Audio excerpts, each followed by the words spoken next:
Assalamualaikum warahmatullahi wabarakatuh. Pada saatnya nanti ketika manusia sudah meninggal dunia, maka mereka akan menyesal dengan pahala-pahala yang sedikit. Mereka menyesal karena dia tidak bisa mengumpulkan pahala yang banyak. Mereka menyesal ketika dalam barzah mereka tidak memiliki amal jariyah. Mereka tidak memiliki cukup amal soleh yang akan dibawa untuk perbekalannya nanti di akhirat, ketika nanti ditimbang di padang mahsyar. Karena kebanyakan manusia ketika hidup di dunia, dia hanya memikirkan dunianya sendiri. Dia hanya memikirkan harta untuk kebutuhannya sendiri. Ia hanya memikirkan rumah, kendaraan, makanan, sandang pangan hanya untuk memenuhi kebutuhannya sendiri dan keluarganya. Mereka memperkaya diri hanya untuk memenuhi nafsunya di dunia. Dan mereka lupa bahwa sesungguhnya perbekalan di akhiratlah yang harus kita perbanyak. Mereka lupa suatu saat nanti mereka bakal pulang. Karena manusia di dunia ini hanya singgah untuk mengumpulkan perbekalan-perbekalan yang akan kita bawa ke akhirat nanti. Ada sebuah kisah, ada seorang raja dan seorang anak muda yang sangat miskin. Raja ini tidur di istana yang megah, di kasur yang empuk, namun dia selalu gelisah.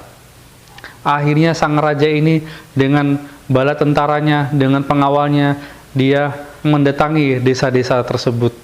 Ketika tengah malam, raja tersebut berkeliling di desa-desa tersebut.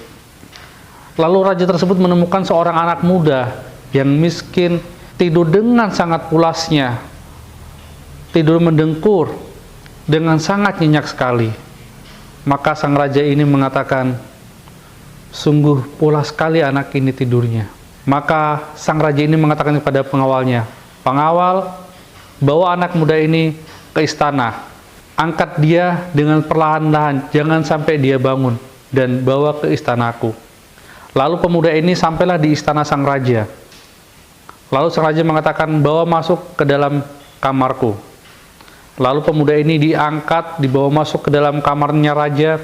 Lalu dibukalah bajunya, diganti dengan pakaian kebesaran raja.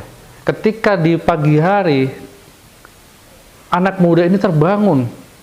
Lalu kaget, saya ada di mana ini? Saya belum pernah merasakan tidur di kasur yang empuk seperti ini. Dan kenapa bajuku berubah? Apakah ini mimpi? Lalu pemuda ini keluar. Di luar dilihatlah pengawal-pengawal istana kerajaan. Lalu pengawal-pengawal tersebut mengatakan, selamat pagi, wahai rajaku.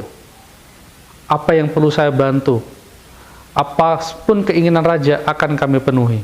Karena raja yang asli ini itu sudah memerintahkan pengawalnya untuk memanggil dia raja. Sang raja ini ingin menjadikan pemuda ini menjadi seorang raja sesaat. Dan semua pengawal-pengawalnya, semua pelayan-pelayan istana itu harus melayani raja baru tersebut. Lalu pemuda ini heran, wah, ini bukan mimpi, ini benar-benar saya di istana raja. Lalu pemuda ini dengan sangat girang, karena apapun permintaannya yang dipenuhi, dia minta makanan, dia minta minuman, dia minta dilayani sesuka hatinya. Pokoknya dia bersenang-senang di istana tersebut. Hingga di sore harinya, ada ibu-ibu tua yang mencarinya. Dan itu ternyata adalah ibu dari pemuda tersebut. Ibu itu mengatakan, saya kehilangan anak saya. Anak saya dari pagi tidak ada di rumah. Lalu pengawal melaporkan kejadian ini kepada raja baru tersebut. Raja baru tersebut menyadari bahwa itu adalah ibunya. Katakan bahwa saya tidak bisa ditemui, saya sedang sibuk. Lalu pemuda yang jadi raja ini memberikan sekarung beras untuk ibunya. Pengawal berikan dia satu karung beras dan bawakan ke rumahnya. Karena dia sedang bersenang-senang, dia terlena dengan kehidupan istana yang begitu mewah, begitu serba ada. Lalu ketika malam hari, pemuda ini kecapean. Akhirnya ia tertidur dengan sangat pulas. Lalu raja asli ketika telah melihat perilaku pemuda ini, mengatakan kepada pengawal, wahai pengawal, sekarang ganti baju pemuda ini dengan baju yang aslinya. Dan gotong, angkat pemuda ini, antarkan ke rumahnya, ke tempat tidurnya. Nah, ketika di pagi hari, pemuda ini terbangun, saudara. Lalu mengatakan, "Loh, kenapa saya berada di rumah ini lagi? Oh, ternyata tadi itu hanyalah mimpi." Lalu pemuda ini keluar dari kamar tersebut dan menemui ibunya. "Wahai anakku, ternyata engkau telah kembali. Ibu, aku sudah jadi raja kemarin." Dan pemuda ini teringat bahwa dia telah memberikan satu karung beras kepada ibunya. Lalu pemuda ini mengatakan, "Ini adalah karung beras yang aku berikan kepada ibu." "Sudahlah nak, sabar. Semua itu hanyalah ujian." Lalu pemuda ini menangis sejadi-jadinya dan dia menyesal. Kenapa dia tidak memberikan satu karung emas, satu karung berlian kepada ibunya, tapi ia hanya memberikan satu karung beras. Itulah penyesalan pemuda tersebut. Ketika ia jadi raja, kenapa dia tidak mengirimkan satu karung emas yang bisa dia gunakan sebanyak-banyaknya nantinya untuk masa depannya? Nah, hikmah dari cerita ini, saudara, sama seperti itulah kita nantinya.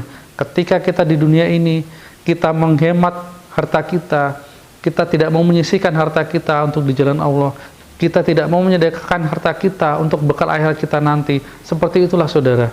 Ketika orang tersebut sudah meninggal dunia, dia baru tahu, dia baru sadar bahwa sesungguhnya yang paling penting itu adalah sedekah untuk amal kita.